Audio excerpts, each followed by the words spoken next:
Now, if you ever come back here, I'm going to kill you!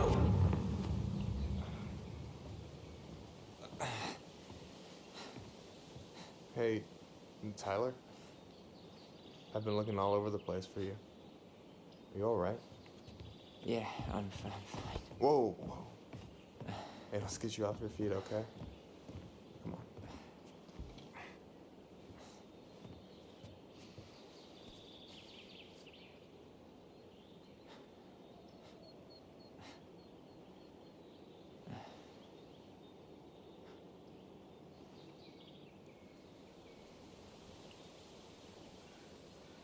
Listen, if you want to be alone, I'll go. But if there's anything you need to get off your chest, I won't snitch. You saw Alyson? How is she? Yeah. I went back to check on her this morning. She was in a pretty bad way. Whatever went on between you two, it wrecked her. Look, I don't want to drag you into this. Well, I'm already in it, and you look like hell, so... I just got a lot on my mind.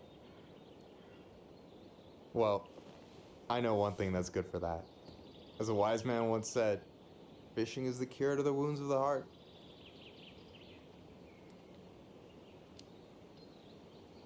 Was that wise man you?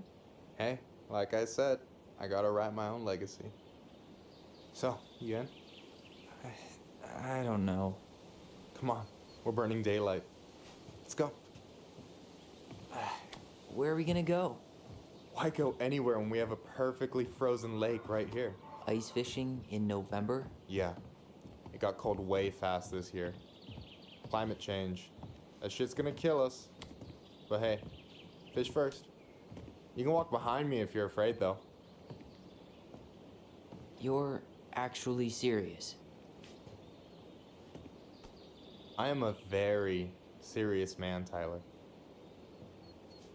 Let's go. We still have to get everything out of the car.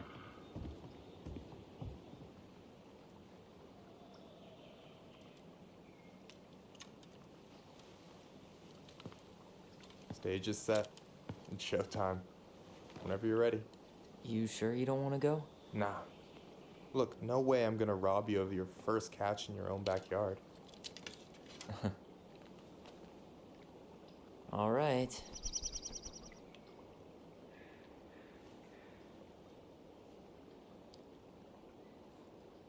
So, are you gonna, like, let me fish?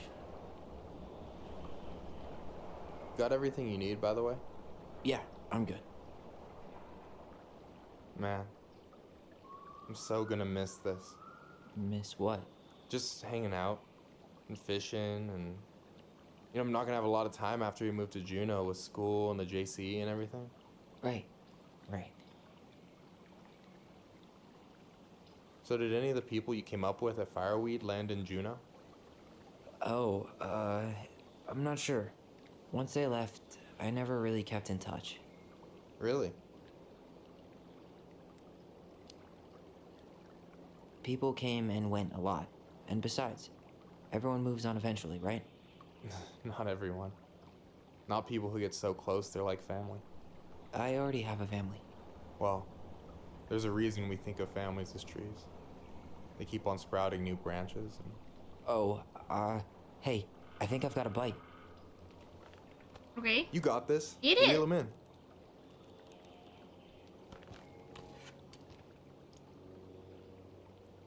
Come on, pull up on the rod. What am I doing? Hold. Oh, okay.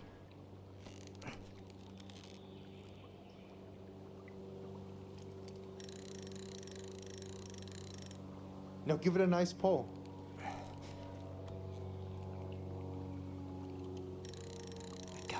I got it. Slippery little. What is it? Got it. Bravo. First of many. Pace Alright. yourself. It's a marathon, not a sprint. Thanks, Sensei. Oh, hey, did you want to make solid plans to hit the buzzard hole? The river might ice over soon, so we shouldn't wait too long. Yeah, sure. Sweet. I was planning to go Saturday. I'll pick you up on the way out. Cool. I'll set my alarm to ass crack of dawn. You have this whole fancy bag just for ice fishing? You don't mix and match. Ever. Jeez, you don't mess around, do you? Told you earlier. I'm a very serious man. You got anything good in there? Maybe. But who says I'm willing to share? Okay, fine, be that way. Alright, here we go.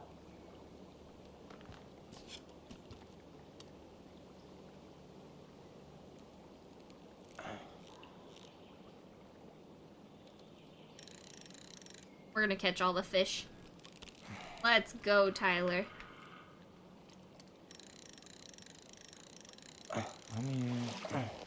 Okay. Okay.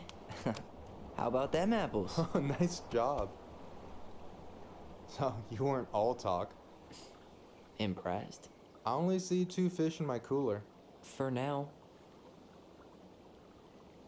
So, what are you gonna make with what we catch? Hey, you got me figured out. Slice of fresh fish, topped with garlic, pesto, walnuts. Dang. Just a drop of olive oil. Pure perfection. Holy As my partner in crap. crime, you're entitled to a cut. I want some. Works for me, partner. So, about last night. I don't know what Alyson said, but from my side, well, I thought we were on the same page. But it turns out we weren't. Hey, so don't tell her I told you, but last week your sister was almost unbearable. She was jumping up and down with excitement at you coming back. Really? You better believe it. Look, the last time you saw each other, you were kids. Just because things have changed doesn't mean you can't work it out. I know. It's probably my fault. I really pushed her last night. I just don't get why she always has to run away from everything. You blame her? Avoiding the problem doesn't make it go away. She's so fixated on selling the house. It's like she's trying to bury the past. All of it. Even the good parts. Look, I'm not picking sides here. Okay, but she's been murder house girl ever since it happened. Now she's got a chance to put it behind her and start fresh. Shit, I'd be pretty eager too.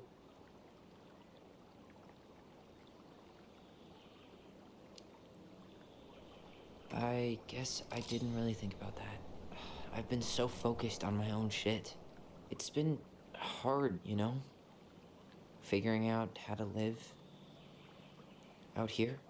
You mean outside of fireweed? Yeah. When I first got there, all I could think about was getting out. It felt like a cage. But after a while, it started to feel more like a shell. I figured out who I was in there. But now I've got to work out how to be that person out here. Well, if it makes you feel any better, none of us really know what we're doing. Like, shit may look bleak now, but your sister's never gonna give up on you. And you can lean on me too if you want. Just be careful, okay? Got a bad left shoulder. I'll keep it in mind. Thanks for listening. Don't mention it. Don't you say anything. I got this.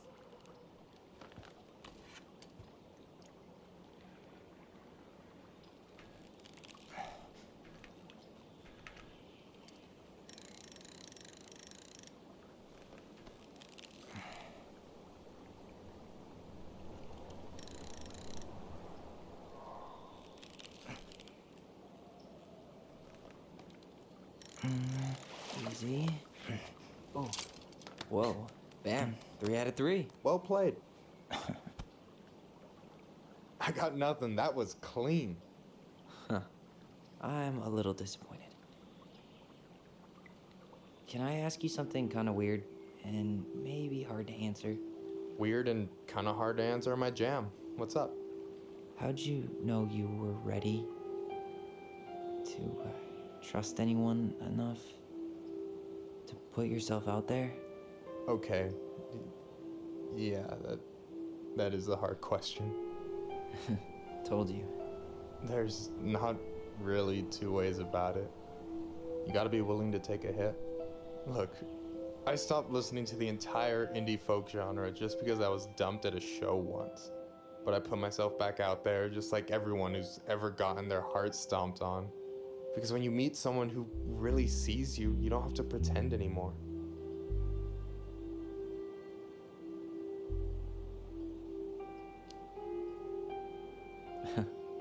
Hard to argue with that. And you're still interested in being that someone? Even after all the shit that's happened? Hey, I've got baggage too. I think it's worth a chance. Don't you? I think we're in total agreement here. Yeah? Yeah. I get this feeling like I could say or do anything with you, and it'd be cool. I feel safe. You are. Because your sister would kill me if I did you dirty. Yeah, she would. So, doesn't look like you're catching anything with that. You want me to show you how it's done? Go for it. I just caught 3 fish, bruh.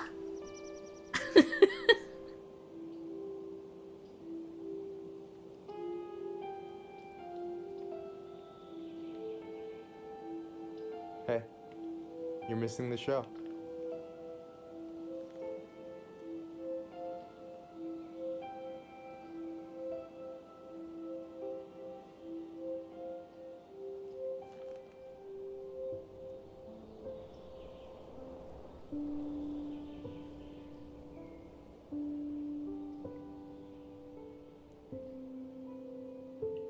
Oh. Hell yeah. You okay?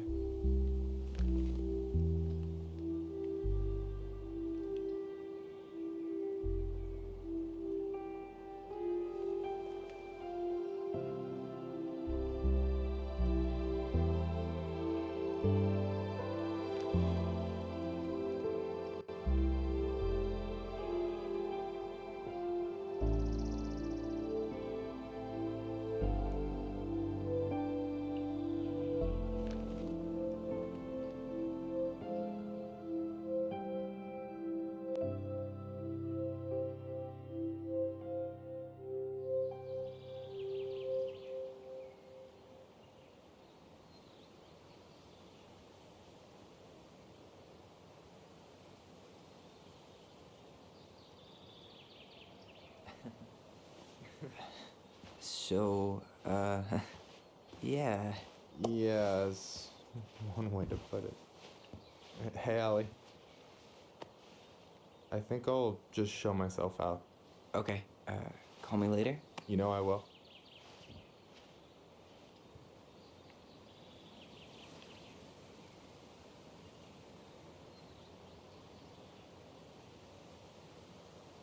Sorry for interrupting. No, it's totally fine. We were done anyway.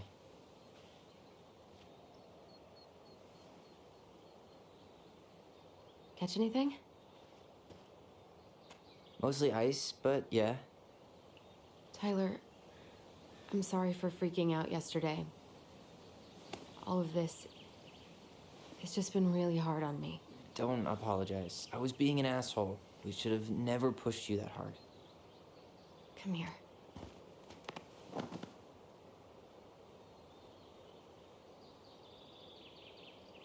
God, why did I miss you so much?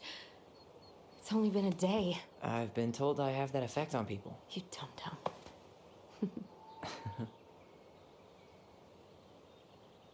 Okay, so I need to show you something. What? You're kind of weirding me out. Can we sit down for a sec?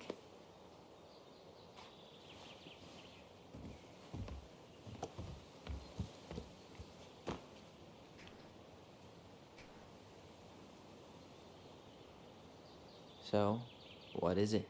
I was just at Sam's. He's not our father. How do you know? I asked him, point blank.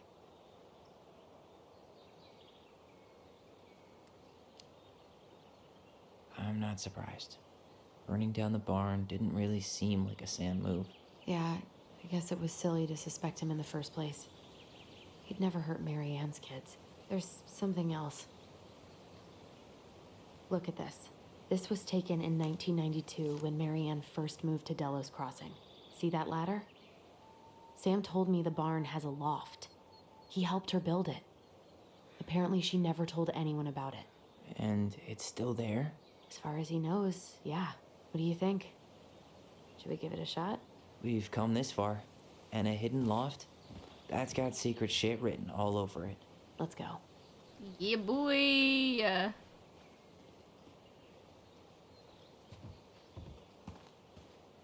I can't look at the birds.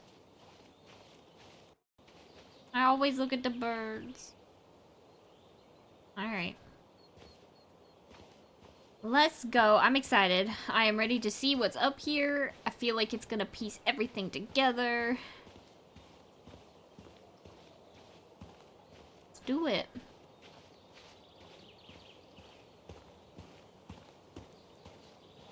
You want to take another look at the picture? It might help. I see it. How am I gonna get to it? I don't know. What do you think is up there? I don't know. I'm trying not to speculate. My brain was going to some real dark places.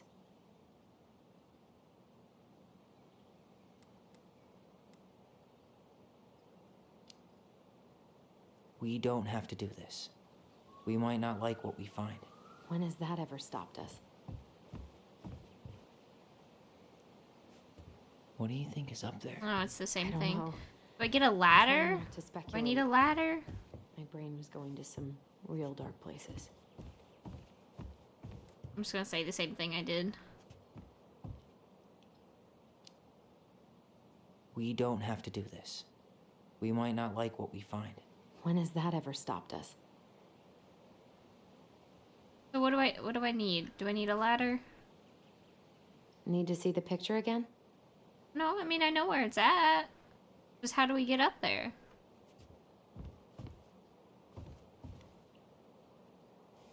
Oh, wait.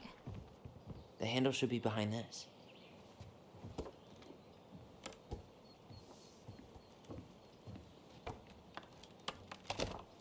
What? Oh, there it is. Freaking magic. Yo, I've never seen one of those. It's opening up. The Secret Keeper always did store all the best secrets in the clouds. True. Come on. Well, that's way too high to jump. Let me Wanna get the give me a ride up? ladder. I'm so not touching your nasty shoes. We'll find a ladder. I've never seen one of those like mechanisms before. It's always been like the little pull strings or like, you know, the little hooks that you can pull down.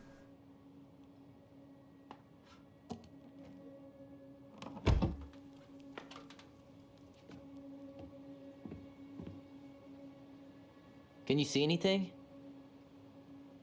Nope, nada.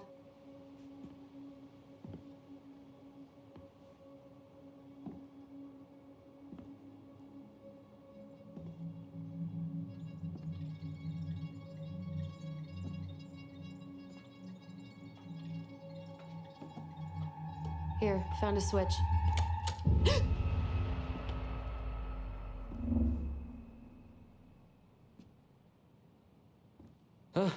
Holy shit. Well, that shaved a few years off my life.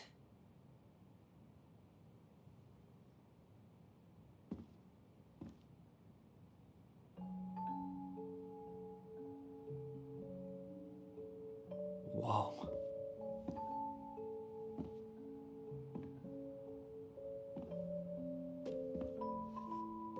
It's Her story.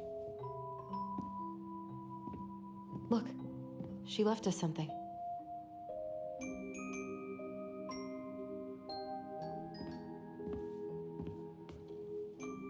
It's got a combination lock with letters. Do you think she hid the code somewhere in all this? Knowing Mary Ann, probably. Well, you want to do this? Yeah. Let's start here.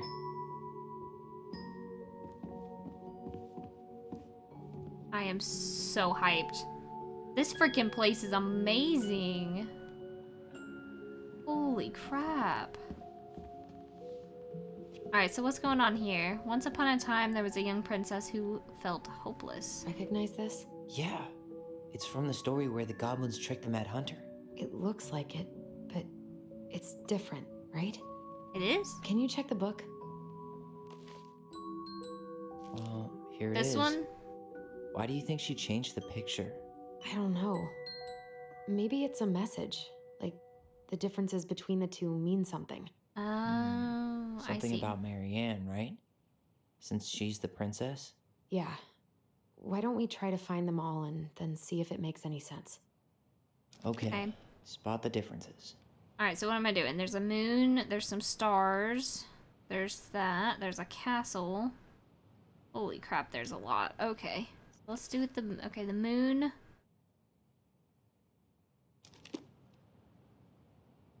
Doesn't look any different to me. There's 2 stars to the side. There's not a castle. It moves. Oh. Some of these parts are buttons. What? Okay. Not smiling. Does his smile look different to you? No. I deselect it.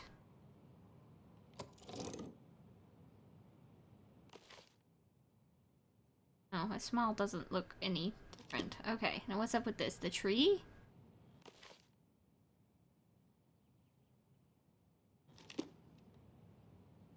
It looks the same.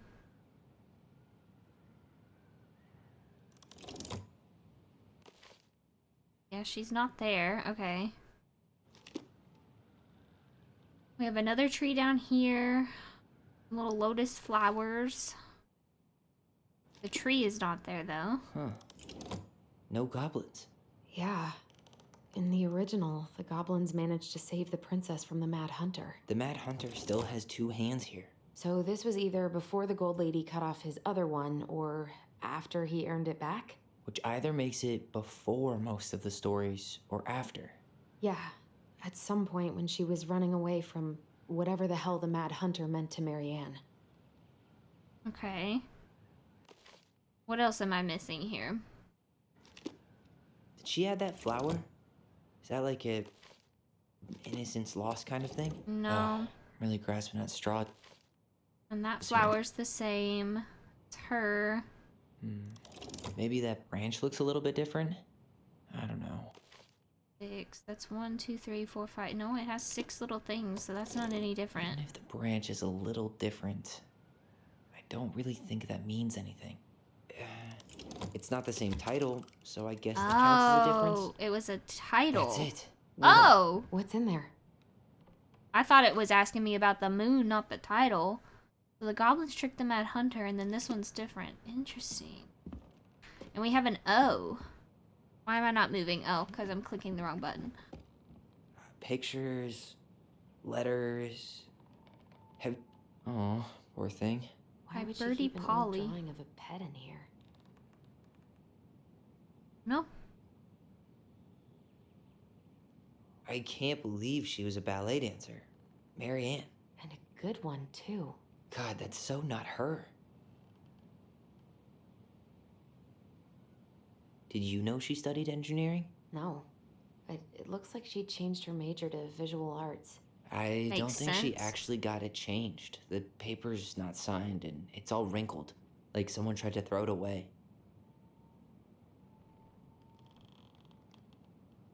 Wow, I don't think I've ever seen a picture of her that young. I think that's her mom in the background.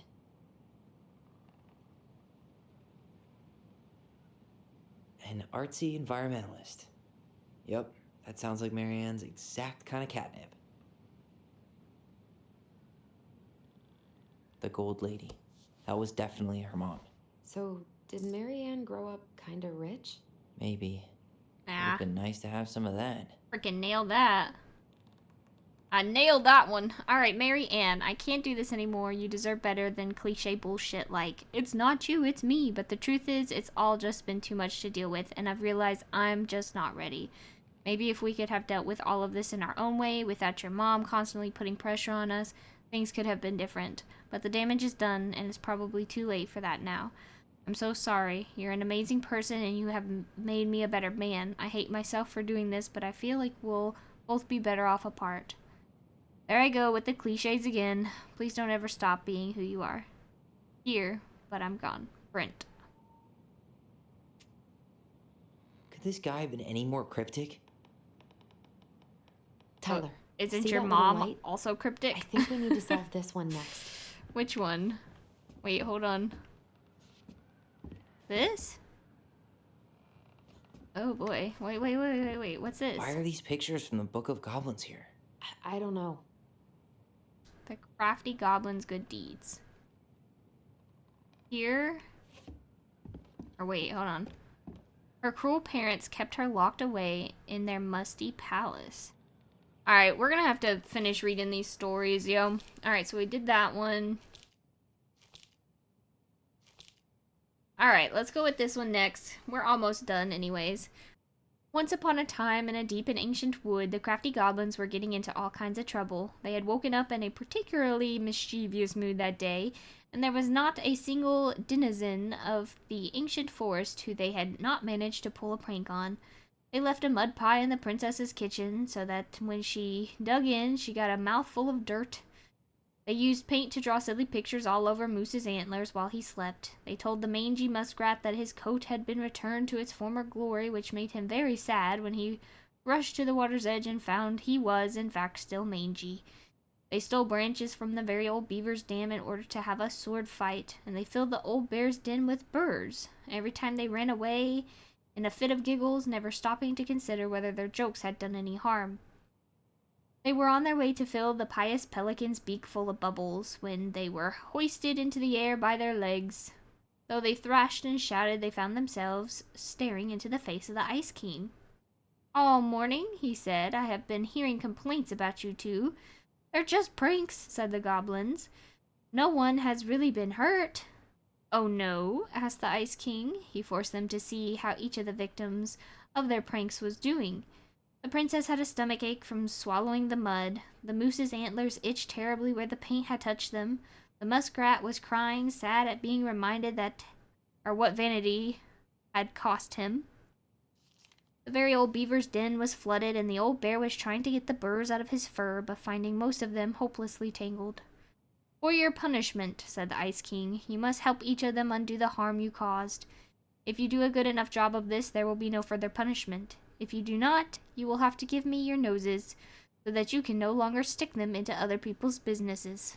Now the goblins liked their noses right where they were in the middle of their faces, so they set about making things right. They baked a real pie for the princess and brewed her a tea that would settle her stomach. They scrubbed the moose's antlers clean and then covered them in soothing mud. They sat by the river with the muskrat, listening as he talked in great detail about his old coat, and then they did their best to point out all the things that were still handsome about him, like his proud whiskers and sparkling eyes. They let the very old beaver rest while they repaired all of the damage done to her den, and then finally they removed every burr from the old bear's fur, even the ones that were hopelessly tangled.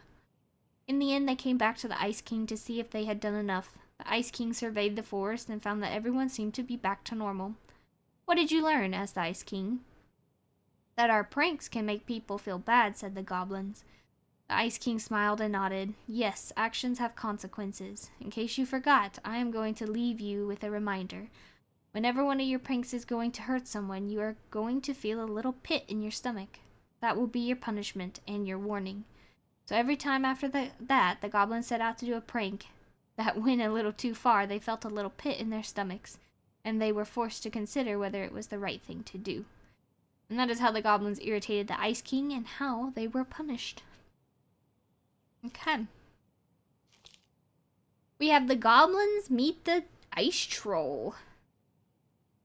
Once upon a time, in an ancient and deep forest, the crafty goblins were awake long after they should have been asleep. One goblin said to the other, "Let's go explore the forest." Now the goblins were not in the habit of exploring the forest late at night, and they did not know what they would find, but this place did not scare them off. They crept out of their beds, bundled up, and went exploring. It was dark.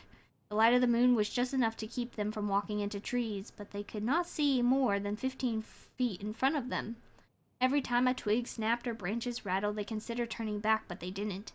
And so they ventured far beyond the house into a part of the forest they were not familiar with.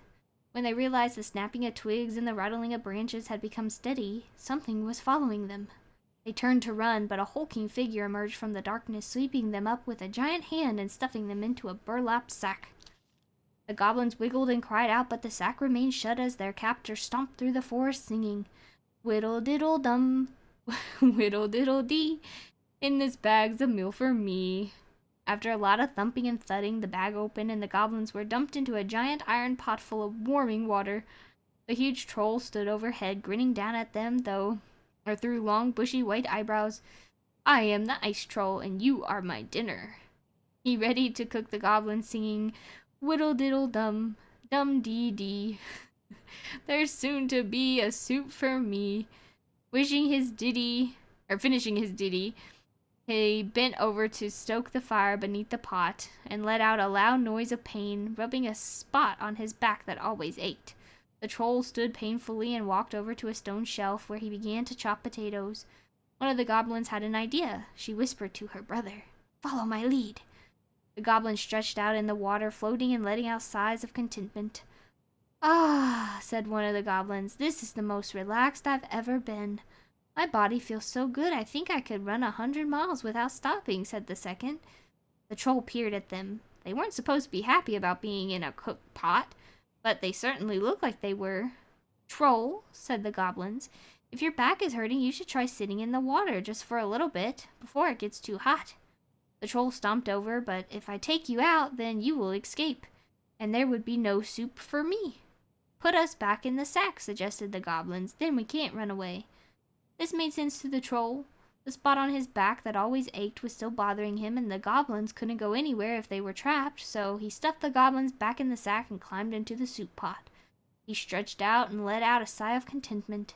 Meanwhile, the goblins threw themselves around in the sack until it began to swing. The troll was so relaxed he didn't even notice.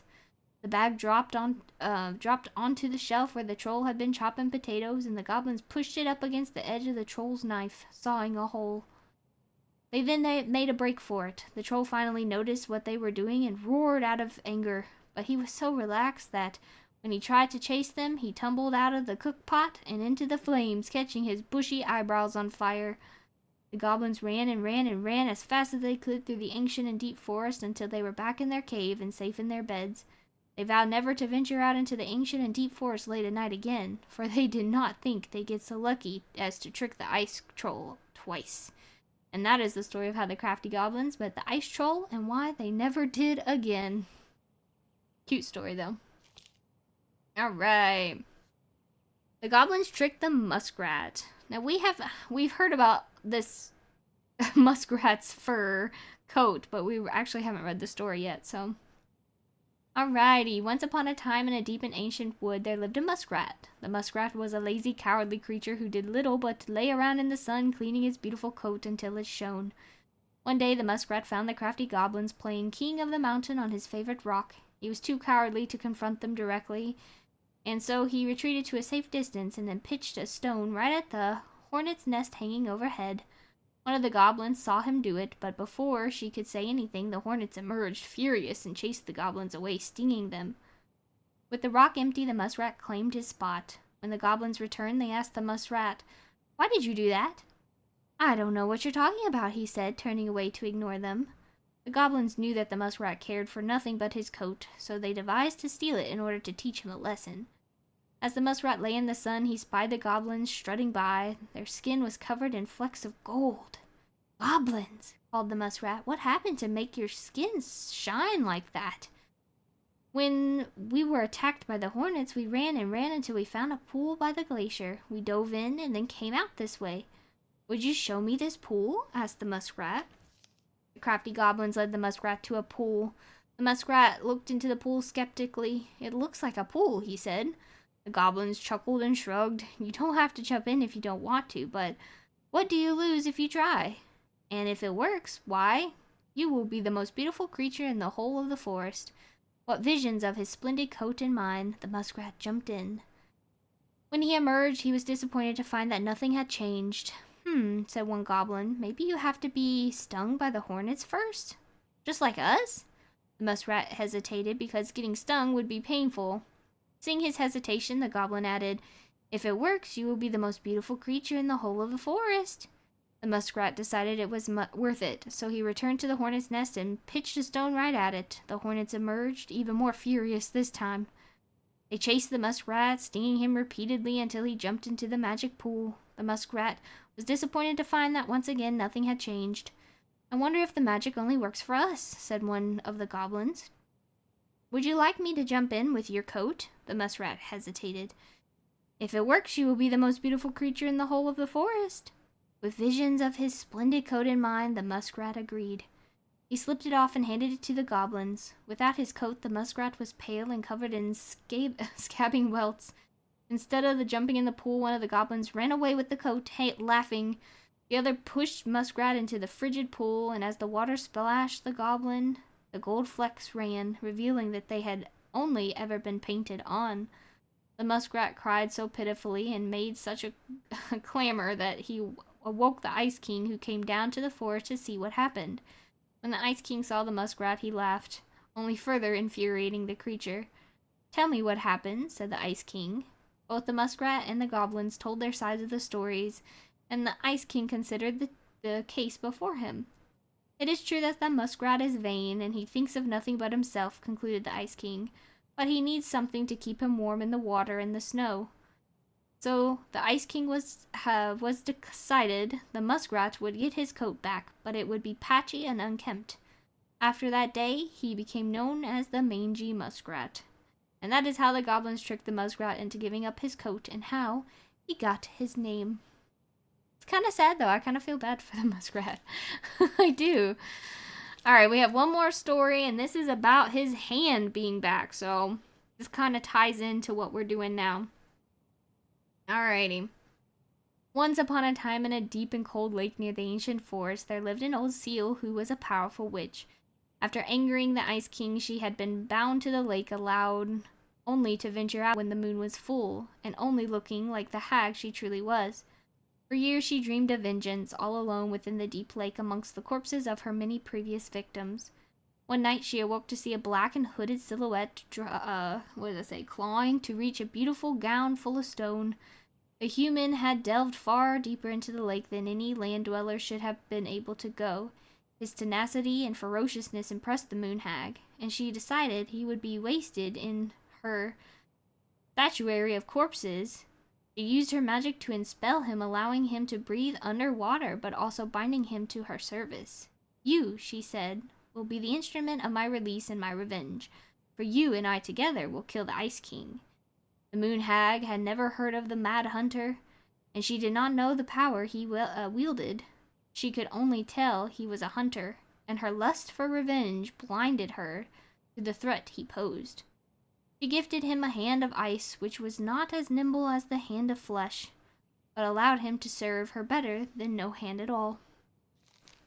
The moon hag spent years devising the perfect plan to kill the Ice King, and years more moving all the pieces into place to execute it. In the meantime, the Mad Hunter served her, guarding her chest of treasures and plotting his own plots. Finally, everything was prepared. The full moon rose, and the moon hag stepped on land, giddy at the thought that she would never have to leave again if it did not please her.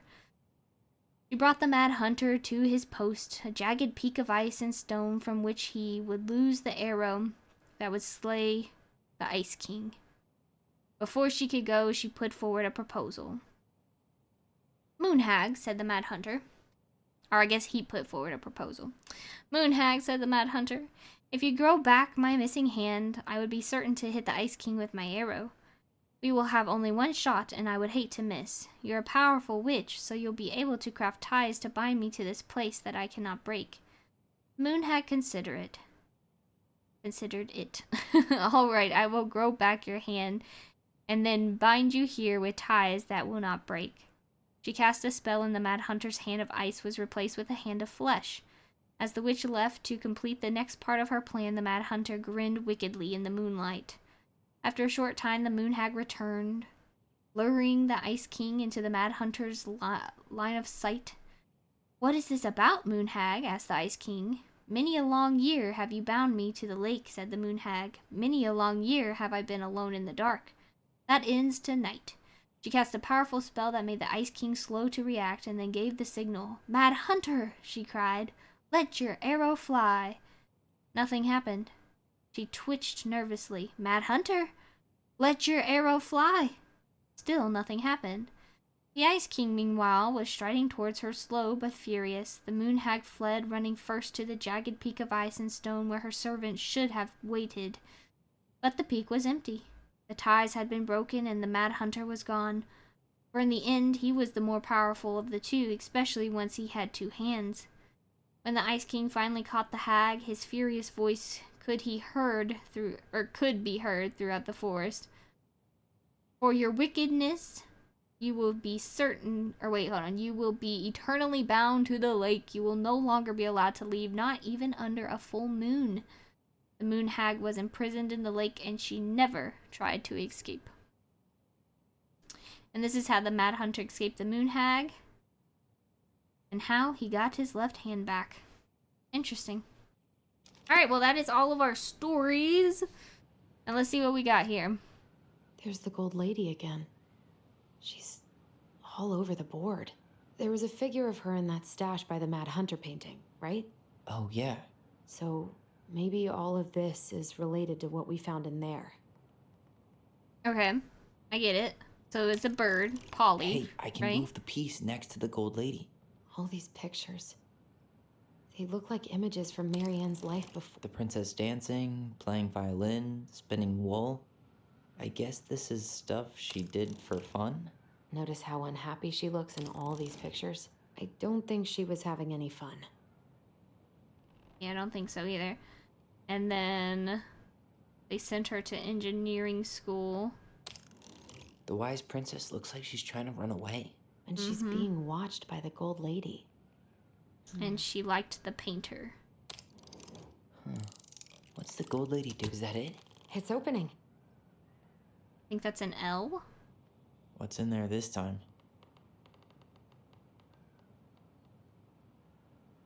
The house that we're at.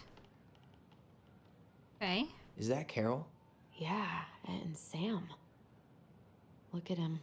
He's so young and happy. Interesting. Oh, wait. I wasn't done. Wow. This just lit up. She worked for a watchmaker in I think Juneau we're before supposed she to try moved to this one Telos. next. No wonder she was so handy. So she worked for... Okay. I'll let him know that you were interested in the house he's selling. Tammy. Okay.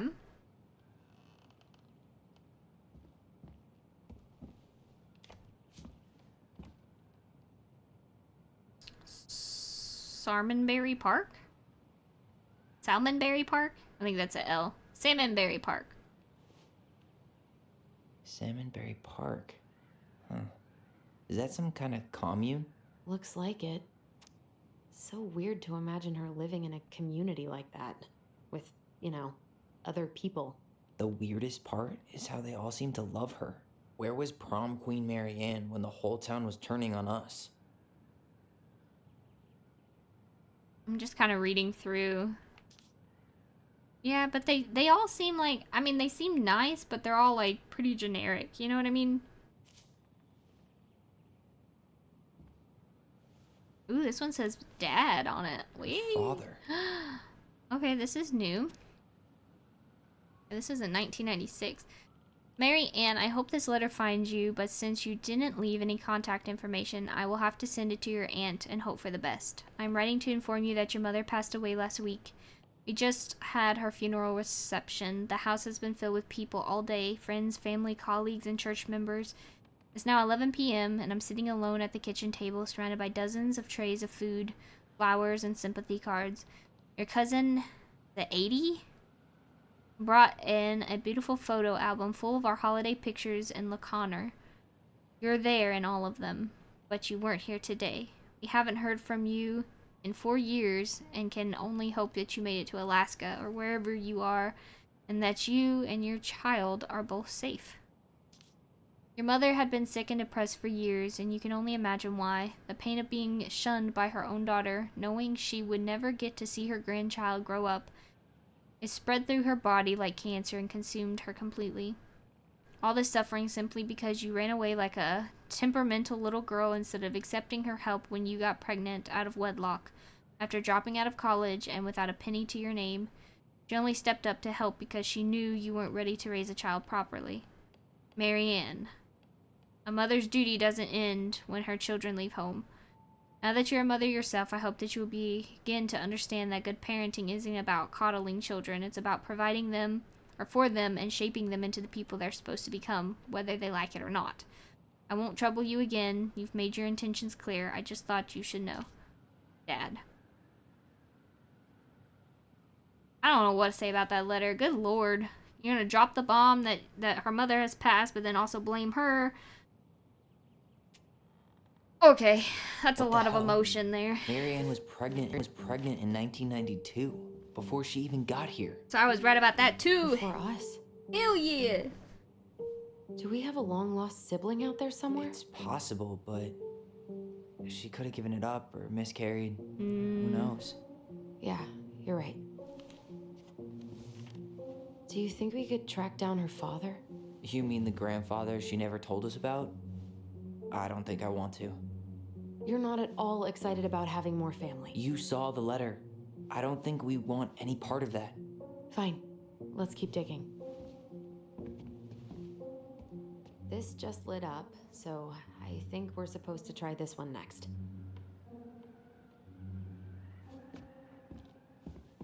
Why don't we solve this one first? Well, hold on. I just want to look at this. We'll get to those later. Let's finish this one, okay? I just wanted to look at it, Alyson. All right. What's this? Some sort of map? One day she took her tiara and ran away to the forest. What am I doing here? The clock? This is the princess's house. That's the Gold Lady's castle.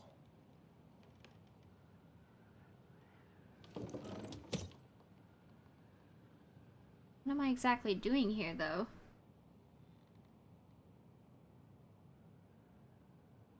So we have flowers.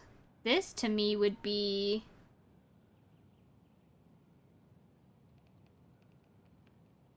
That would be like the last one. Like the little party, like the little dinner party or whatever. But then we have the house. So maybe Barry's house. Clock? What does the clock mean? I don't know. What's that plant thing on top? Oh, those are definitely salmonberry. This is the princess's house. Okay. Some sort of clock? This looks like a dinner party with the old bear and the very old Oh, beaver. I forgot to do the castle first. Hold on.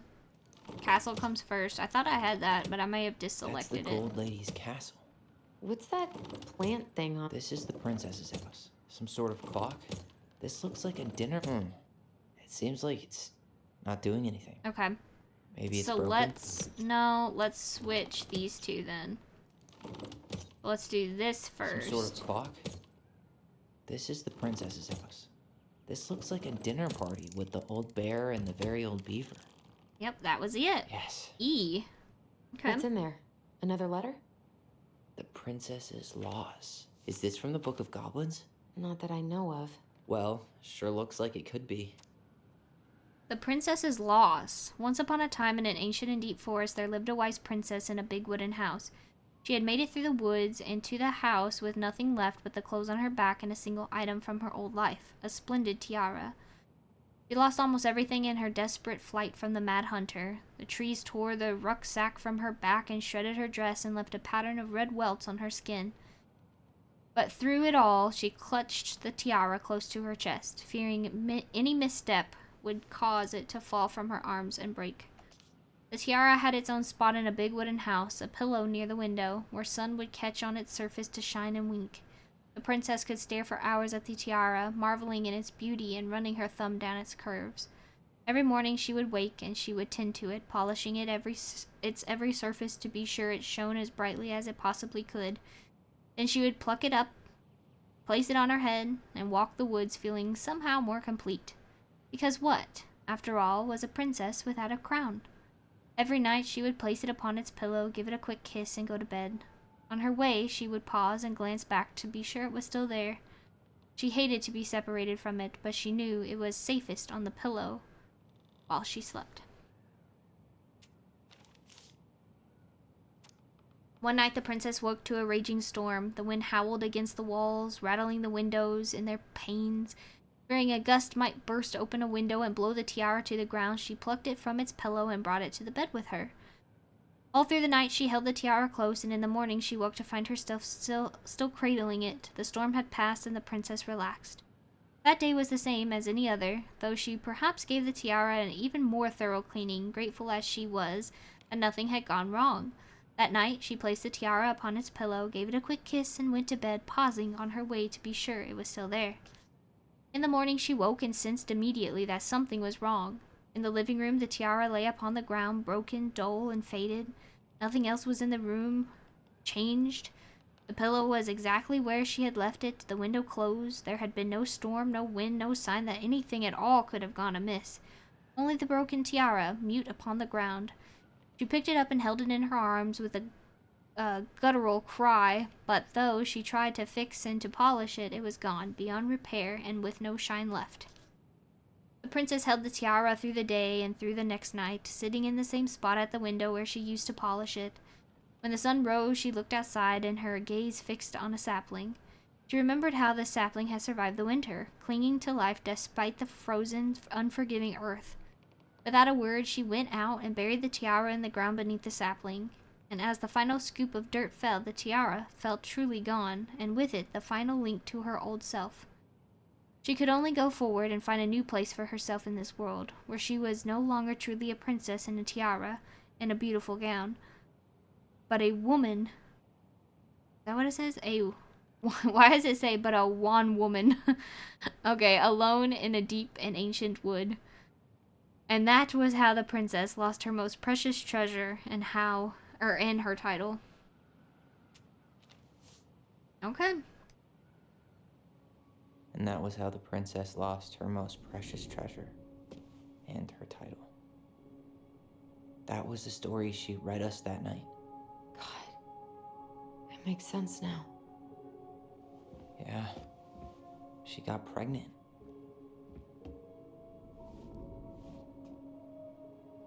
And she ran away to start a new life.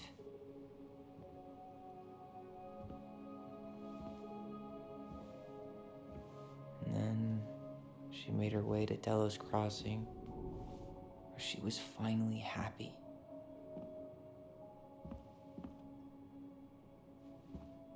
But then the baby died.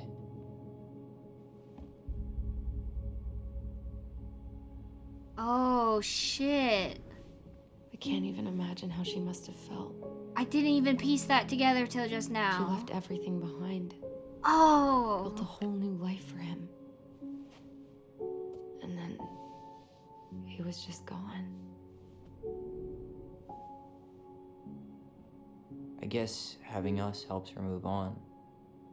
But when it looked like we were gonna be taken away, she snapped. She just couldn't lose any more children. It really wasn't anything we did. I don't know what I'm supposed to do with all this. I don't either, but all I wanted was to understand what happened to her. And now I do. Yeah. But we still haven't seen what's in that chest.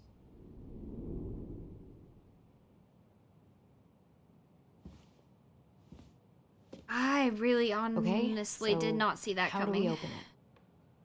The princess lost her most precious treasure. That's why it all happened. I still can't wrap my head around it.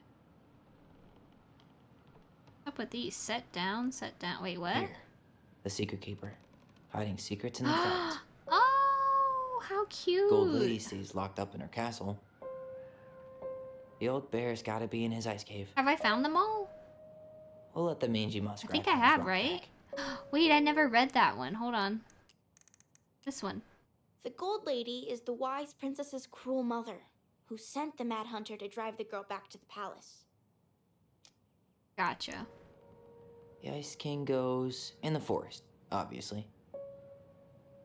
There you go, stalwart moose. Back in your pond, big frog. I wonder what this does, because I found them all. Does it, like, open something else, or...? Crafty goblins go here. That's the pious pelican spot. The wise princess goes in the big wooden house, of course. The mad hunter, always on the princess's trail. Moonhag's gotta be imprisoned in her lake. The very old beaver definitely goes in her den. Oh, I did get an achievement for that. Nice. Okay, so I guess that these come after. Why don't we solve this one first? Alright, so we've got red, orange, yellow, right? So red... L... E-O. Leo? Was that the son's name? Alright, should be easy enough. This is so sad.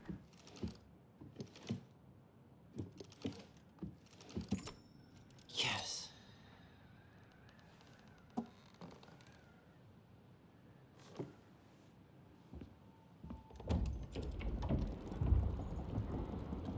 What the hell? Whoa. Did it just get darker in here? Oh, it did something.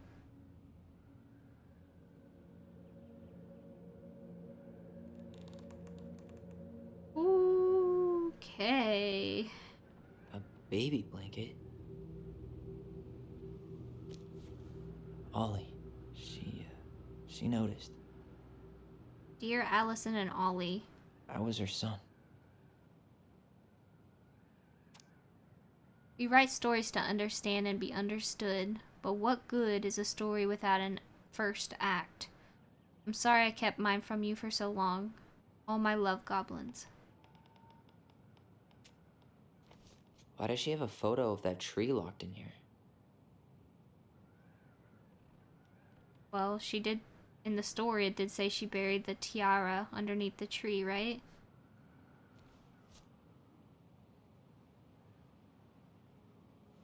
Is that... Leo Ronan.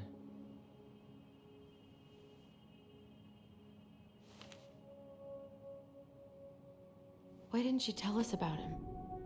Why didn't she tell us any of this? I mean, it's fucking terrible. That's why. Allie, did we do the right thing opening this? We did. It's better we know what happened, even if it's hard. And there's one more thing we need to see. Are you sure? Yes.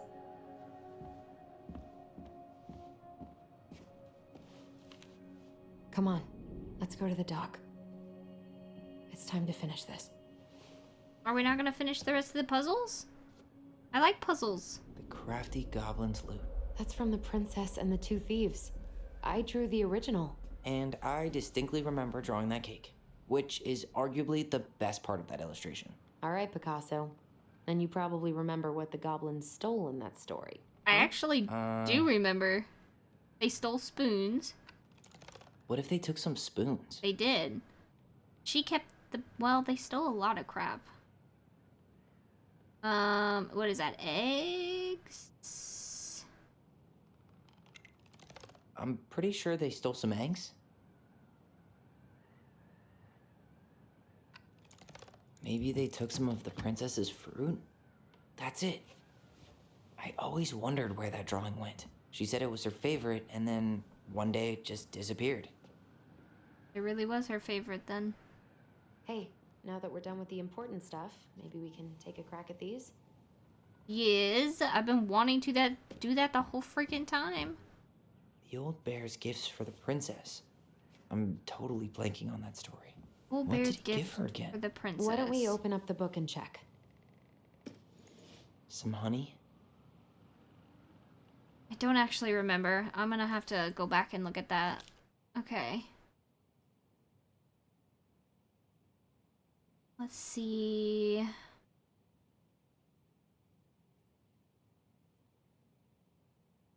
I don't think it's on that page.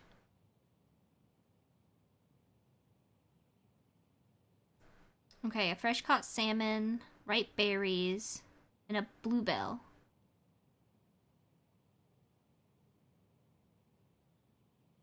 Think that's it?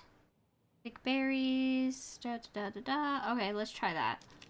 So it was berries. Where's Wait, the berries at? some roses, Salmon. maybe? Wait, Fresh it's not cut a salmon? rose. I don't want a rose. Wait. A newly bloomed bluebell? Yes, A handful of ripe berries? that was it. Nice. Man, he had it bad. Just couldn't let go. Sorry for the note under the door like a prison inmate. You okay? I stopped by and rang a couple times this week, but you didn't answer. I could see the light in the hayloft, so I figured you were in, but didn't want to talk. I hope I didn't ruin everything. I know I probably came on kind of strong, but the thing is, I don't know how to talk to a woman like you. You're strong and kind, and you know so much, it's hard for me to know how to keep up. I guess all that went to my head. But I want you to know I got the message, and I'm gonna get out of your hair now, and there doesn't need to be any bad feelings. We can pass in the street and say hello, or not. It's okay. P.S. I noticed your car was leaking, so I put some sealant in it. You might need to take it to the shop, though. Let me know if you want me to come with you, because sometimes these guys try to rip you off. If not, no big deal. Sam. I feel bad for Sam in a lot of ways, I do. The crafty goblin's good deeds. Of course. The goblins had to help out the creatures of the forest to pay off their debt to the pelican. Well, what did they do? You know, I don't really remember. They helped the bear, right? They broke open the beehive for the bear. Mm-hmm. They gave the stalwart moose a good scratch on the back. I can't remember what else. I can't. I don't remember what else there was. Okay, it wasn't that one, right? Was it? No. I've already read all these though, right?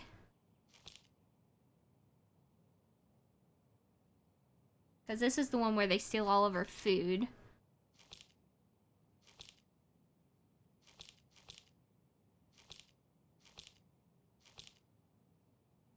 Let's see, stomping their feet. Okay, that's where they steal his house. Was it not this one? This was just the one where the bear got, you know, helped the goat and stuff, right?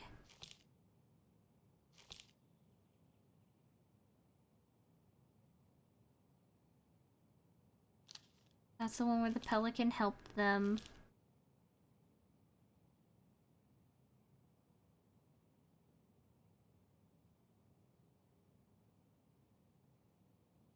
Literally cannot. I don't remember which part of this that it was. I know that in one of the stories they helped get the bear honey. I remember that. I don't remember anything about a thorn from the frog. They did not feed the muskrat. I mean, they did help the beaver. They hugged the princess when she was crying. Okay. All right, Nailed there it. we go. Our lives would have been so different if their friendship hadn't gone to shit.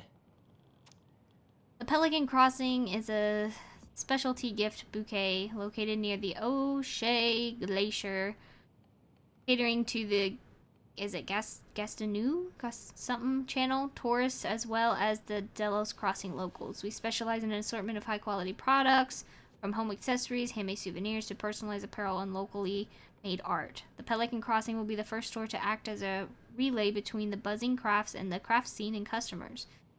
In addition to the wide array of novelty handcrafted products, the consumer will enjoy friendly and knowledgeable customer service from the Vecchi store co-owner Tessa,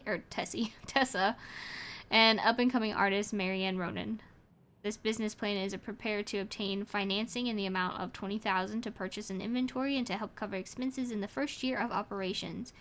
In year 1, the Pelican Crossing plans to break even, and in year 2, we plan to generate a moderate profit. Working on an executive summary part of our business plan. What do you think, Tessa? They definitely had plans, didn't they? Okay, last one. very old beaver's repair list. That's the story where the princess's I remember. house gets damaged by a storm and the animals help her fix it. Mm-hmm. Yeah. What did they do to fix it again? It was the roof. It was the She posts. fixed the roof shingles. She slapped the post with her tail to right it. What's the other thing? It was not the windows. I don't think it was the floor.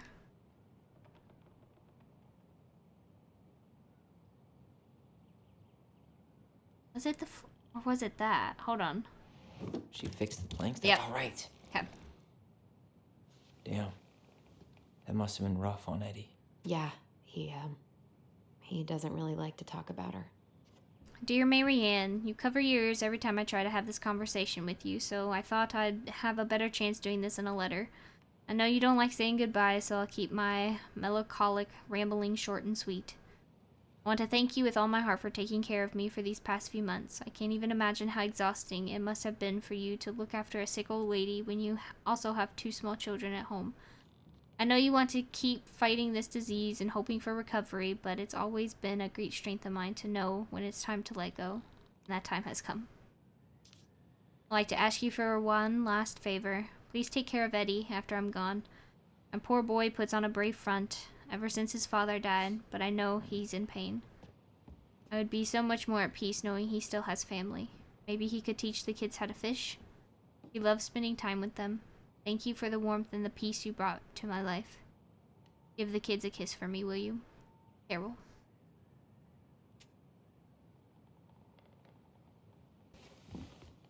You really want to go?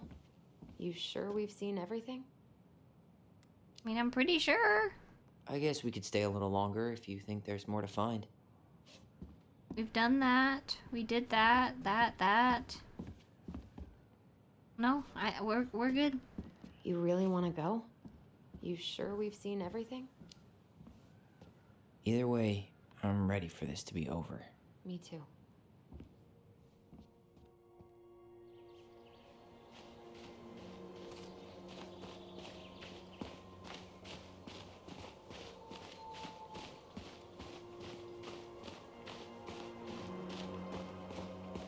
What are we waiting for?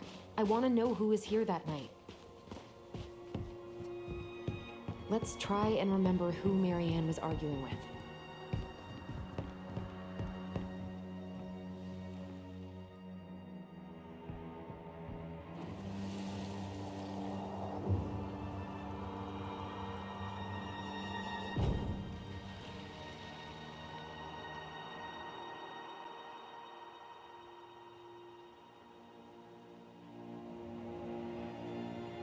Almost.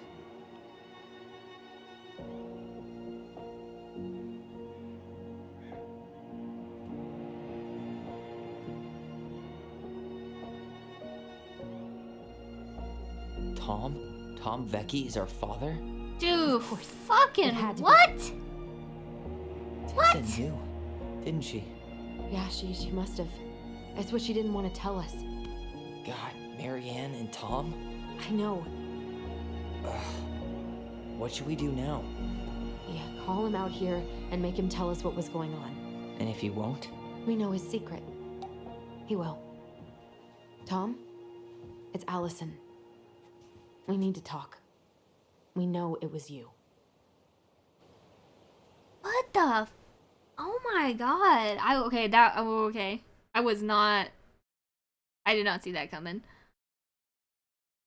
I need to know his side of it because from my side, he was a piss poor example. But also, maybe that's why Tessa allowed them to take all the food and crap because that was her way of making up for...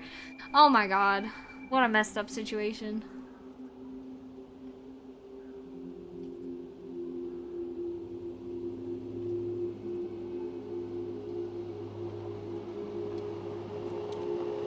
But I Let me also take the lead feel... on this. Okay, I just I gotta know say better. this.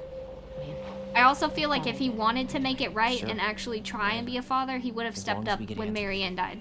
And he didn't. Neither did Tessa. So, like, I don't know how to feel about that.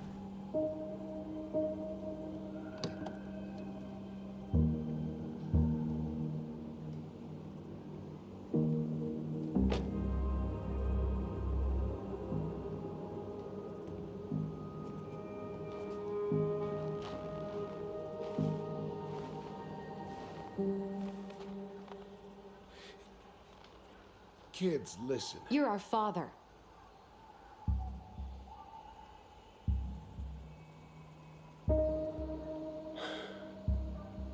Yes. Knew how bad it got out here. How little we had. Why didn't you help Marianne?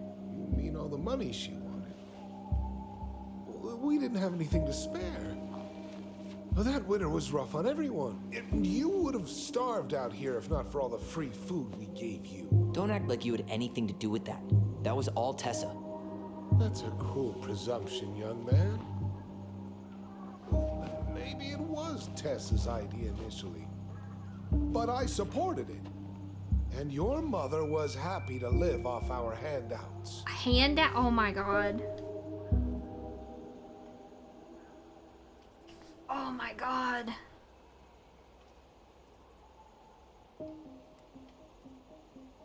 Yeah, let's just get straight to the fucking point. Here that night. You saw Marianne and Tyler. Why didn't you help? I know it wasn't my best moment, but she threatened my life. Okay. Decided to let her drown? I didn't decide anything. Everything happened so fast, I panicked. And by the time I got to town, Brown was already on his way out. There was nothing else I could do.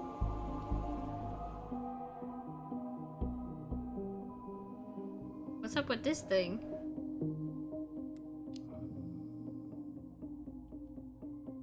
You hearing me? Yo, sorry. I'm trying really hard to keep myself from punching him in the face. Does he really expect us to believe there wasn't anything else he could have done that night? I don't know, Allie. I'd rather not think about it.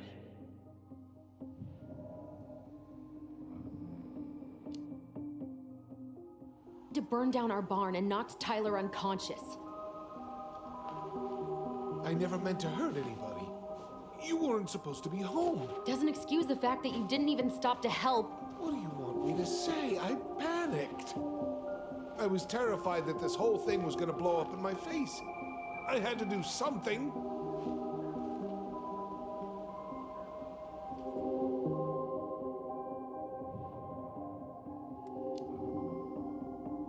Not even the least bit sorry for what he did. He could have seriously hurt you. Yeah, he's just a fucking coward. So what do we do now? We tell him he's gotta fix the mess he made, one way or another.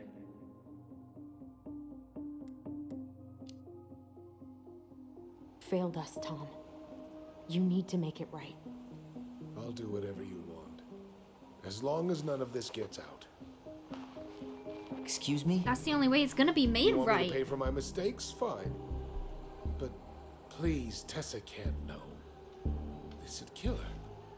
Tessa already knows, Tom. No. That's impossible. It never occurred to you the reason Tessa cut Marianne off was you? But she never said anything. Oh, Lord. You should try talking to your wife. Maybe if you had, we wouldn't be in this situation. And maybe Marianne wouldn't be dead. Oh, come on. You of all people should appreciate how troubled Marianne was. She was unhinged. Something like this would have happened sooner or later.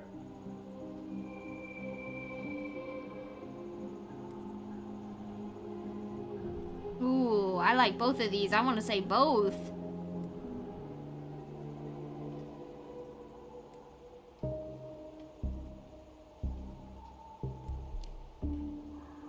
And you just couldn't risk being there when it happened. Even though it meant leaving her to raise kids out here all by herself. None of this would have happened if you'd manned the fuck up. I didn't have a choice. I know it shouldn't have happened. But, well, your mother was a very pretty woman. Okay. And she'd been so many places and done so many things. The way I always thought I would have. I got caught up. Love made me a fool. Look, I made mistakes. But this will not go any further than the three of us. Why? We know. Tessa knows. Marianne's dead. There's no point in hiding it anymore. He's afraid it'll tank his campaign. Am I wrong? Jesus, Tom. I've kept your secret all these years. I don't want to go spilling it, but I will if I have to. Yeah, your little story about self-defense. I've never told anyone how Marianne really died. But she didn't die from the scissors. She drowned. That night, I came out here because I was worried about your mother.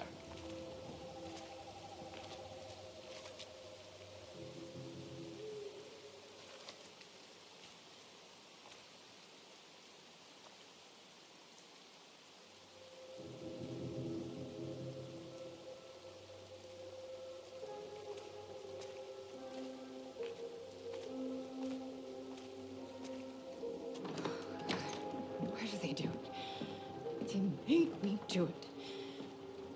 They made me do it. Why did they do it? It's his fault.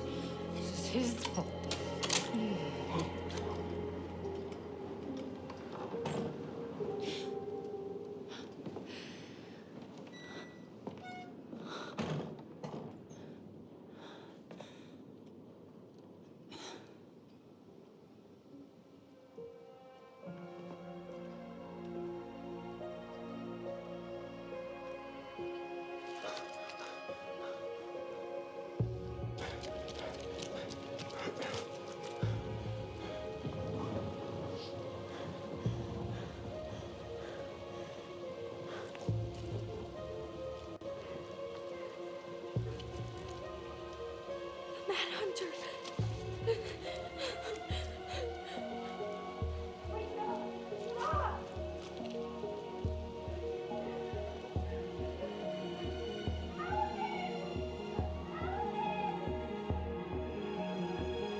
I'm not gonna hurt you.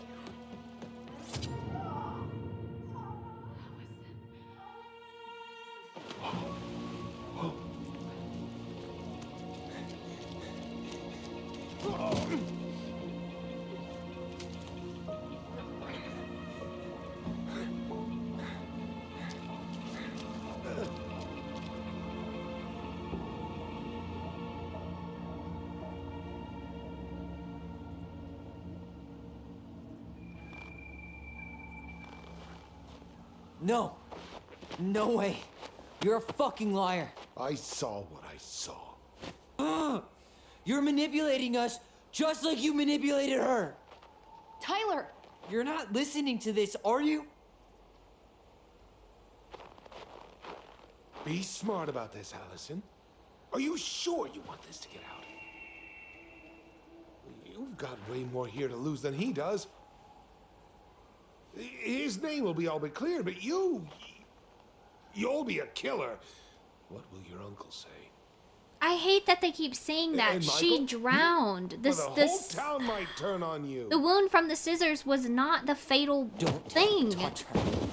Ugh. You know I'm right. Get out of here, Tom.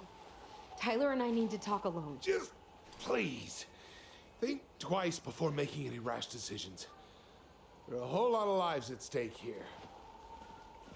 Leave us the fuck alone. And never come back.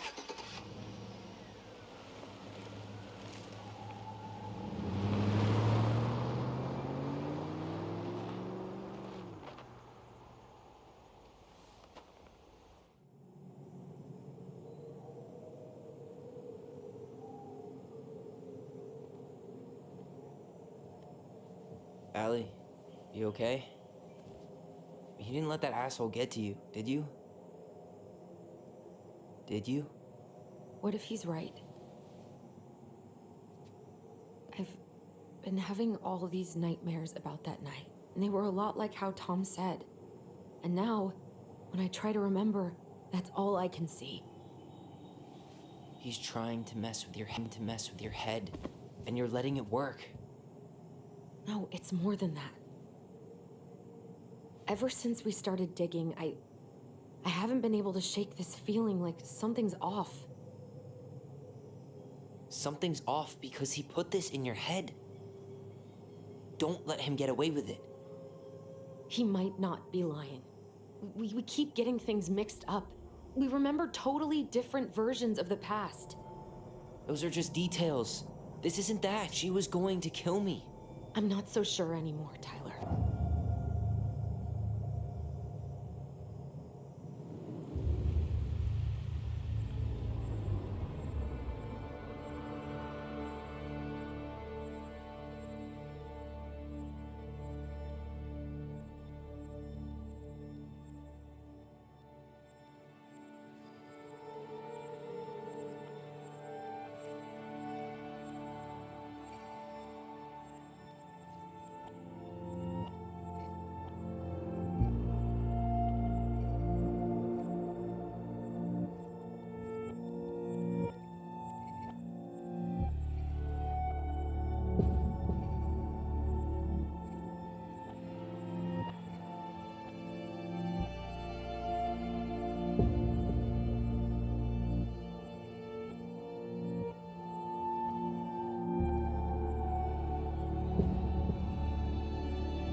She had a gun pointed at me. She chased me. She said she was going to kill me.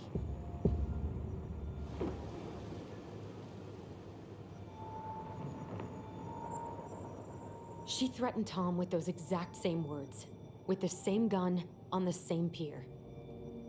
The thing you said to Eddie the other day got thrown back at me. Don't you think it's possible that happened here too? I guess it's possible. Fuck. I don't know. And we're never gonna know the truth, are we? Because the second you walk away from something, that's it. Yeah. I guess at this point, you just have to decide what you believe. Me? Yeah. You need to start dealing, Allie. And that means coming to terms with whatever version of the past feels the most true to you. No more running. Whatever you choose, you gotta live with it, okay?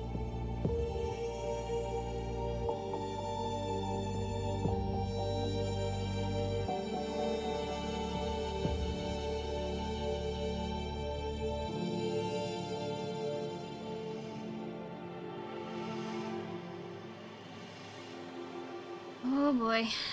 Alright. I'm not gonna hurt you. I'm not gonna hurt you. What's the other option? I'm not gonna hurt you. I'm going to kill you!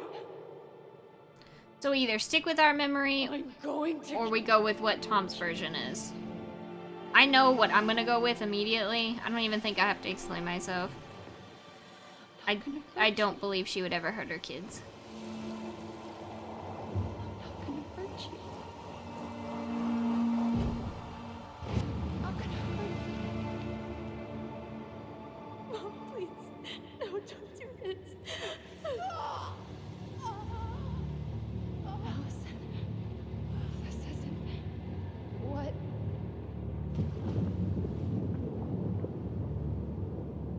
She was going to kill herself. Just herself. You interrupted her and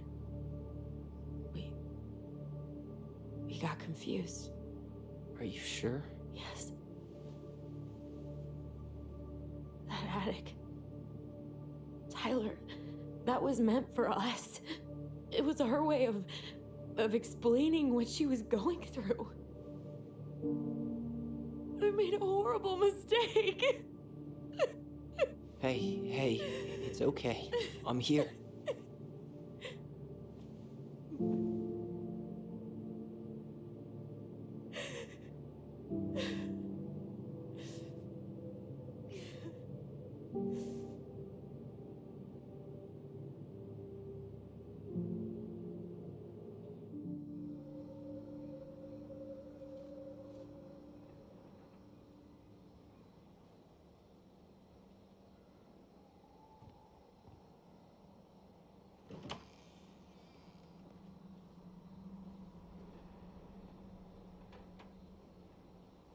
Hey, peep what I just found downstairs.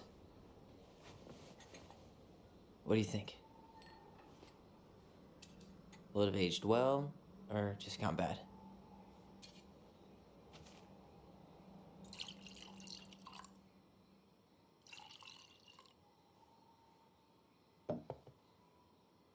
Where are you at right now? I just keep hearing her say she wasn't going to hurt you. Over and over. We were kids. We freaked out. You weren't equipped to deal with that shit. She was just talking to you. And I killed her. Stop.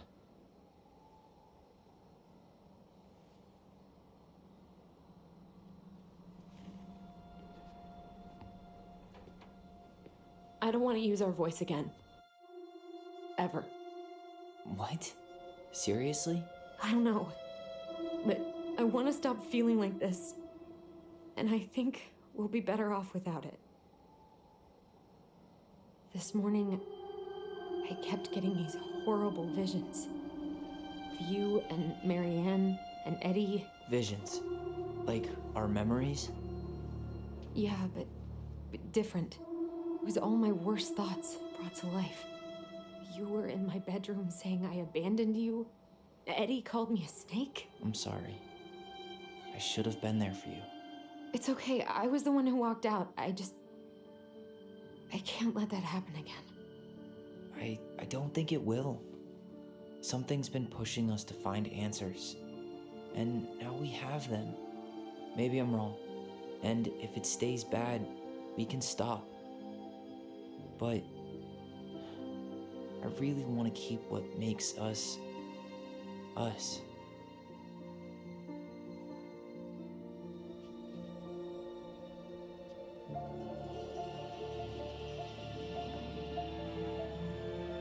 The Mad Hunter was forced to remain below the lake with the Moon Hag, but she did not kill him, because even reduced to just one hand, he was too useful a servant.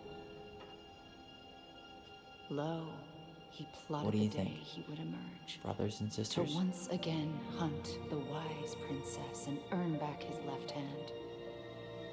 Always. And that is the story of how the crafty goblins rescued the wise princess from the Mad Hunter.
One last look. Good to go.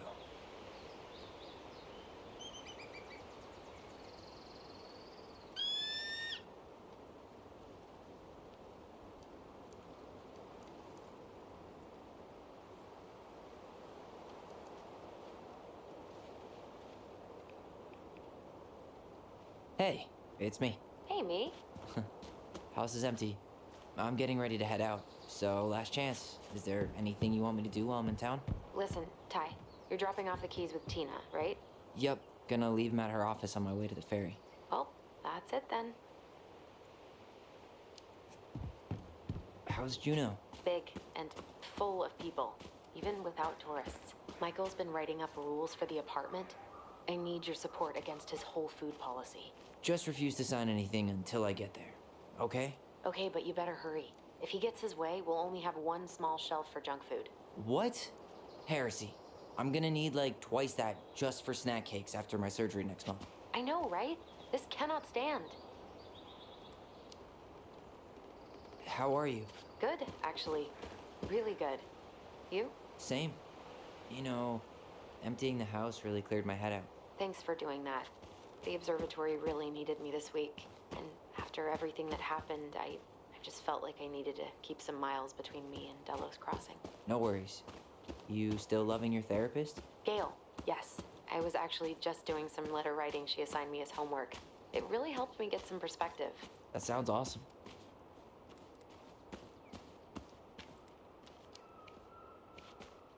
Did you see the article I sent you about Tom losing the election? Ah, yes. I saw your message right before derby practice, so I didn't have time to read it. But I did cackle at the headline. Did you picture Tom's face whenever you went in for a block? No, but that is a great idea. Anyways, I'm glad Tessa finally left his ass. Karma is a bitch. Okay, I'm gonna hang up now. See you tonight.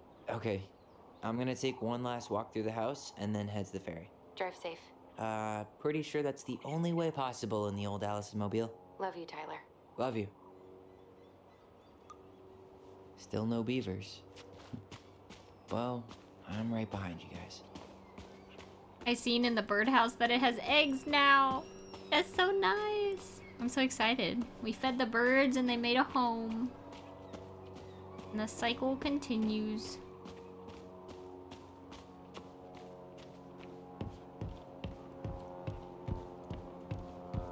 Anything out here? Time to move on.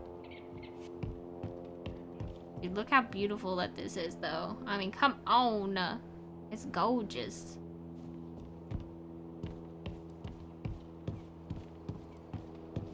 I like how everything's blooming now. What are these? Are they like hyacinths? I don't know if that's what they are or not. They kind of look like that, or like those red hot fire poker things. I had some of those. They didn't grow very well in my garden.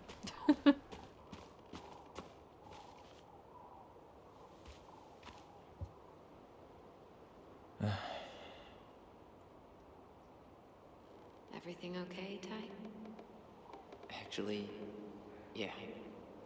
Everything really is.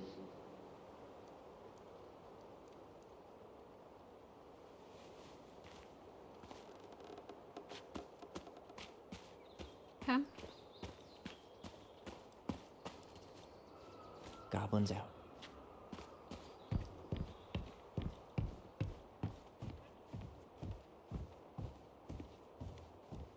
Oh no, I don't want to go inside that way. There's a couple other things I could look out or look at out here. I'll be in the sandbox. I can look inside the car. We have yet to go in the barn. I hope the next goblin family bakes a lot of sand pies in this. Absolutely. Is this to leave? Wait, what is this? Oh no, examine. Oh my god! Aw, dreamy sigh. My heart is so happy. The queer prom, oh. This is that thing I was telling you about. See you there. I'm so... Ah. I can die happy. Alright, I can't check anything out at the barn, so... You gonna go into the house? It's too bad Tessa closed her cafe. That other place just doesn't quite hit the spot. I get it. But at the same time, she needed to move on too, you know? Holy crap, they really did clear this place out. Nice job. Sucks to suck, Thomas Anthony Fecky. Yeah! Mayor Leslie Scow declared victory in his bid for re-election over controversial challenger Thomas Fecci with almost 68% of the vote.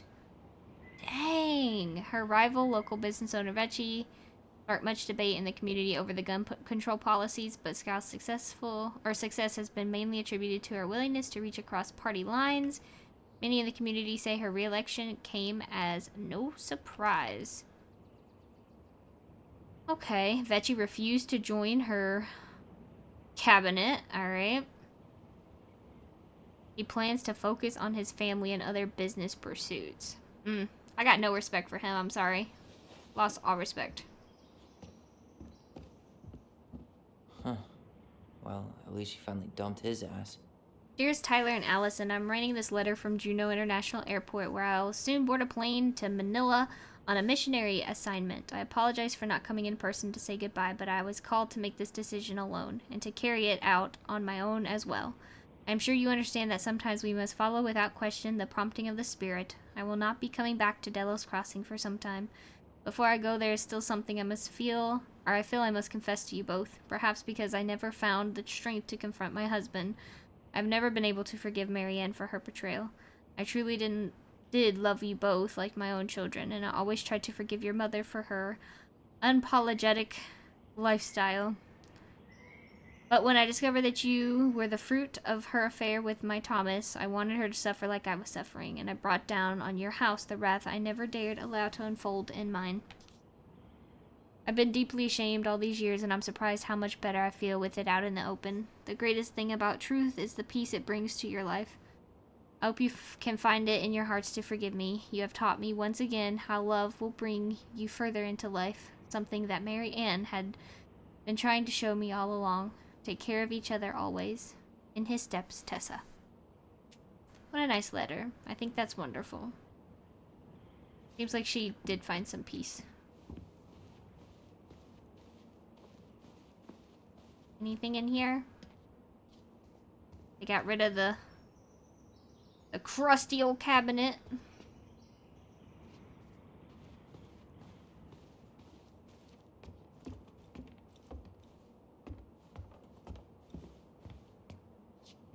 Can I lean? Lean. There's an Certainly hope airplane. The new owners are Mr. or Mrs. Fix-It. Yeah, but look at the little paper airplane up there.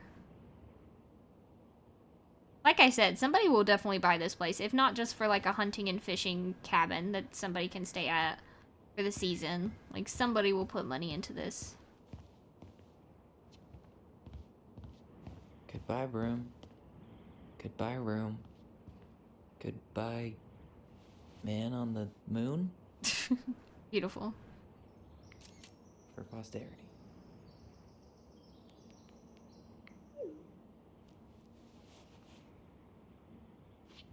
Okay.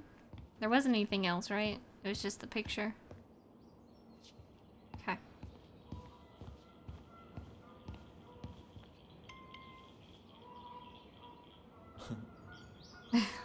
The goblins. Yes. I'm so happy that we were able to, like, keep their relationship intact and make it stronger. I'm happy about that. What is these?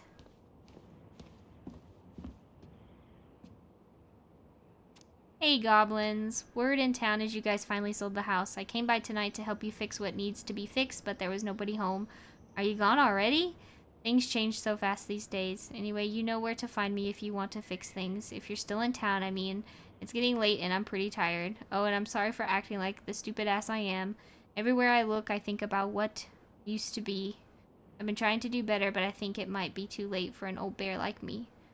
Not sure if this will reach you. It's getting late. Call me if you're still around. Be safe, Sam. Yes, I wish it was as easy to fix everything as a boat.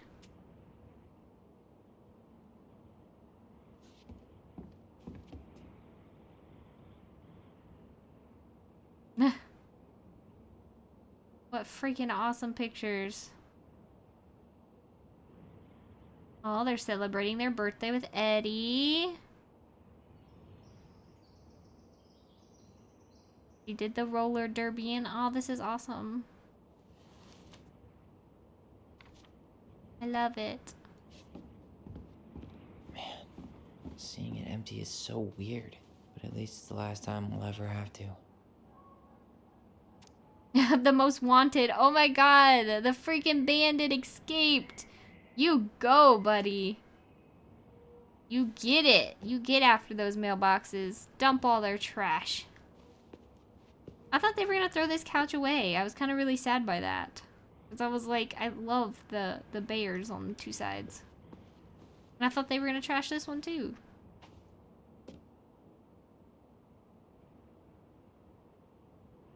What is this? Michael, must be a relief to finally be done with that place. No doubt. If traffic's not too bad, I should be back at our place around 4. Haha, traffic in Delos.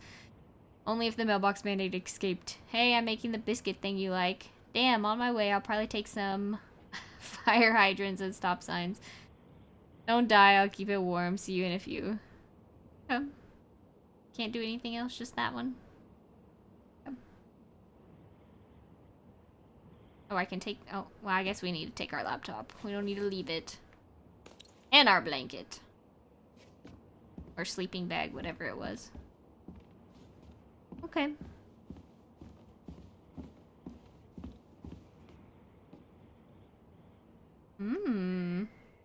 University. Interesting.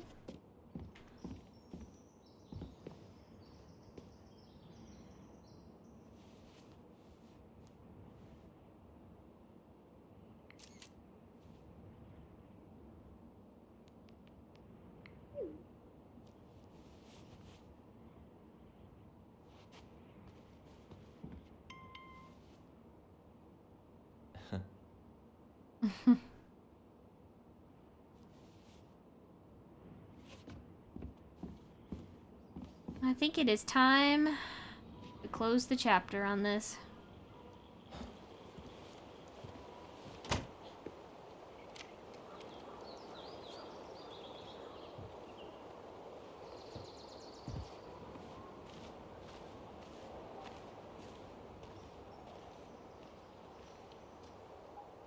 Well, this is goodbye for real, I guess.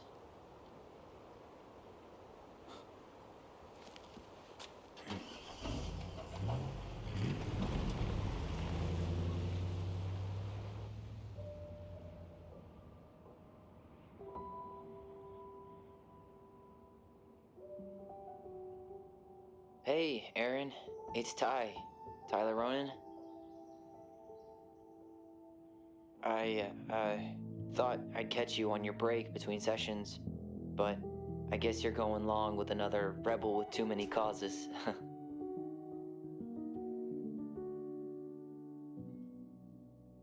I know I haven't reached out since I left Fireweed, but I just wanted to say, well, you were right about grief, about it going in circles. This morning, I was out on the porch staring at the fog, and my mother, she just tumbled right out of me. But it was okay. It actually felt good to remember.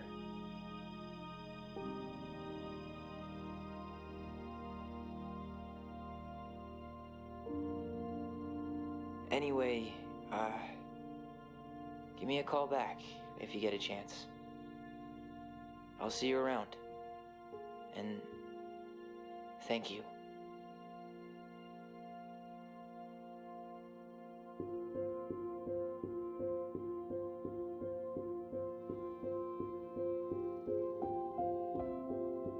So I'm excited to see what our choices were compared to others. So I'm excited to see that here in just a couple minutes. But man, this story has been really good. Definitely has some twists in there, like ones that I was not expecting. Now some of them, I freaking nailed that crap from the beginning. But yeah, I was not expecting the whole Tom thing. Oh my, but I'm glad that he lost his election campaign. Heck yeah. Karma. Oh my goodness. But yeah, this has been such a great story. I think the story of everything is really tremendous. Like, props to them for making this very good story. Kept me intrigued the whole entire time. Very good.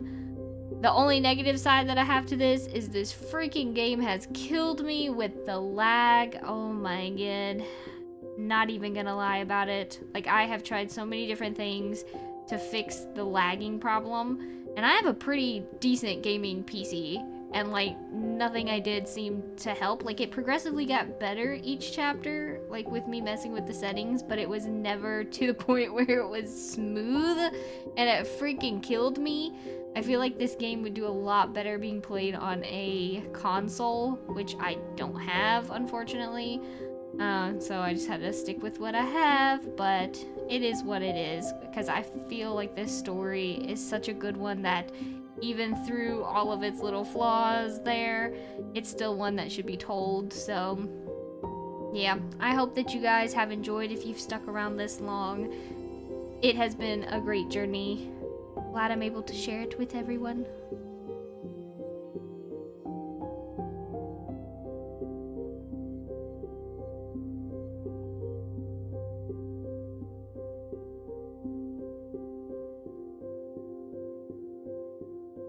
And here is our choices. Okay, Alyson was grateful they completed Mary Ann's puzzle. 84% completed that. Noise. Alyson was influenced by Tom's testimony. So 63% believed in Tom's testimony. The twins trusted their bond and kept their voice. Eddie was relieved that Alyson accepted responsibility in the murder. Good. Sam felt understood by Alyson. Yep, 70%. And Michael felt closer to Tyler. 71% kissed Michael. Heck yeah. Alrighty. Well, there we have it, guys. That is the end of Tell Me Why. I hope that you guys have enjoyed this journey. It was a really special one. But like I said, that is going to be it for me. So I hope that you guys have enjoyed. And I will see you guys all again next time. Goodbye.